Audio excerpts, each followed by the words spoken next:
पुढील बातमी कर्नाटकातील धारवाडमध्ये अशी नेमकी काय घटना घडली आहे ज्यामुळे संपूर्ण देश हादरलाय पाहूयात।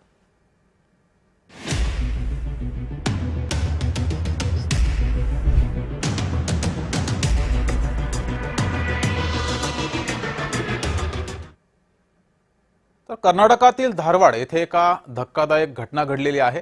या धक्कादायक घटनेमध्ये भूलतज्ञ डॉक्टर किरण होन्नावर वय 45 यांची त्यांच्या राहत्या घरात निर्गुण हत्या केली गेली। त्यांचा 8 वर्षांचा मुलगाही चाकूच्या हल्ल्यामध्ये गंभीर जखमी झाला। त्याच्यावर सध्या खासगी रुग्णालयामध्ये उपचार सुरू आहेत। या प्रकरणामध्ये पोलिसांनी डॉक्टरांच्या पत्नी डॉक्टर प्रियंका यांना ताब्यात घेऊन चौकशी सुरू केली आहे। पोलिसांच्या प्राथमिक माहितीनुसार आणि तपासानुसार घरात केवळ पती पत्नी आणि मुलगा हे तिघेच होते। ही इमारत उच्च सुरक्षा व्यवस्था असलेली असून बाहेरून कोणी जबरदस्तीने प्रवेश केल्याचे कोणतेही पुरावे आढळले नाहीत। त्यामुळे कौटुंबिक वादाच्या शक्यतेने तपास सुरू आहे। नातेवाईकांचा डॉक्टर किरण यांच्याशी बराच वेळ संपर्क होत नव्हता। पत्नीने सुरुवातीला ते विश्रांती घेत असल्याचं नंतर बाहेर गेल्याचं सांगितलं। संशय आल्याने नातेवाईक घरी पोहोचले असता डॉक्टर किरण रक्ताच्या थारोळ्यामध्ये मृत अवस्थेमध्ये आढळले। दुसऱ्या खोलीमध्ये त्यांचा मुलगा गंभीर जखमी अवस्थेमध्ये सापडला। पोलिसांनी सांगितलं की पत्नीची विधानं विसंगत असल्याने तिची कसून चौकशी केली जाते। सीसीटीव्ही फुटेज, फॉरेन्सिक पुरावे आणि शवविच्छेदन अहवालाच्या आधारे पुढील तपास सुरू असून हत्येमागील नेमकं कारण अद्याप स्पष्ट झालं नाही। पोलिसांनी अद्याप कुणावरही अधिकृतपणे आरोप निश्चित केले नाहीत, मात्र पोलिसांचा तपास सुरू आहे।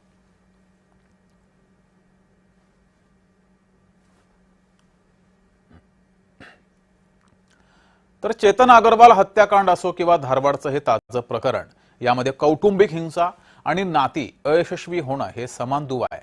पण हे असं का होतंय पाहूयात। पती पत्नीतील सततचे मतभेद आणि संवादातील अभाव हे पहिलं कारण आहे। पती पत्नीमध्ये अविश्वास, संवाद नाहीये। बेरोजगारी, कर्जबाजारीपणा, महागाई आणि आर्थिक अस्थिरतेमुळे घरातील तणावाचं वातावरण, घरामध्ये तणाव वाढणं हे आणखी एक कारण आहे। कौटुंबिक हिंसा का होते त्याचं तिसरं कारण आहे व्यसनाधीनता। दारू, अंमली पदार्थ किंवा जुगाराच्या व्यसनामुळे हिंसक वर्तनाची शक्यता वाढते। त्यामुळे सुद्धा कौटुंबिक हिंसा वाढते। छोट्या वादाचं मोठ्या संघर्षात रूपांतर होतं। हे केवळ अहंकारामुळे होतं। अहंकारामुळे सुद्धा कौटुंबिक हिंसेचे प्रकार हे वाढत चालले। मानसिक आरोग्याच्या समस्या, नैराश्य, तणाव, रागावर नियंत्रण नसणं किंवा इतर मानसिक आजारांकडे दुर्लक्ष केल्यामुळे सुद्धा अशा घटना वारंवार घडतायत। विवाहबाह्य संबंध, विश्वासघात किंवा संशयामुळे गंभीर वाद आणि हिंसाचार वाढतोय।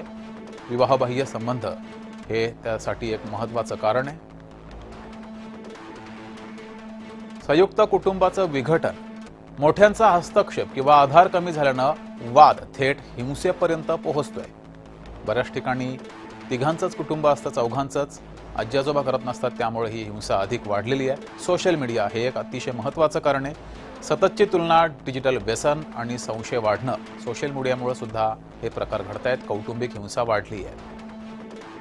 कायद्याची भीती नाहीये, मी सहज सुटेन ही भावना वाढत चालली आहे। त्यामुळे दिवसेंदिवस या कौटुंबिक हिंसा वाढत चाललेल्या आहेत, हत्या होत आहेत।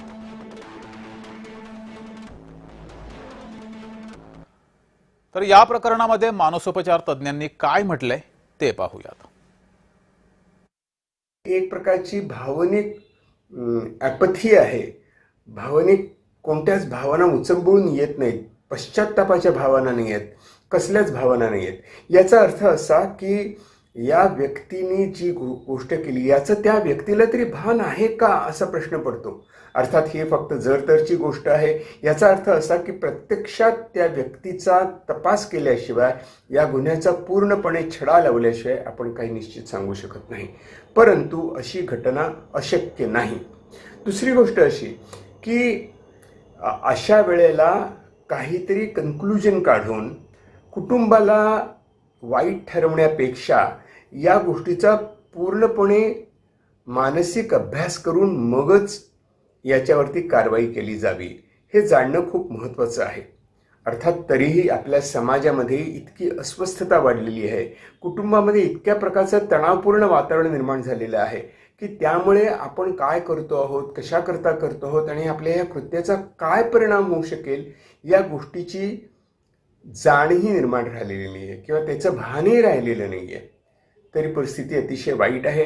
आपली कुटुंब व्यवस्था अतिशय मजबूत, प्रेमळ आणि एकमेकांना सपोर्ट करणारी आहे असं आत्तापर्यंत आपण म्हणत आलेलो होतो. पण गेल्या काही महिन्यातल्या घटनांवरनं आपल्याला याच्याविषयी आता शंका यायला लागलेली आहे. याचा अर्थ असा की आपण वैवाहिक संबंध जुळवत असताना, आपली कुटुंब रचना करत असताना आपण अधिक काळजीपूर्वक संबंध जपले पाहिजेत. आपला संवाद चांगला असला पाहिजे आणि परस्परामध्ये विश्वासाचं नातं निर्माण झालं पाहिजे. तसं झालं नाही तर अशा दुर्दैवी घटना घडतात. अशा घडू नयेत यासाठी समाजाने जास्त जागरूक राहायला पाहिजे आणि व्यक्तीने देखील स्वतःचं अधिक भान ठेवलं पाहिजे.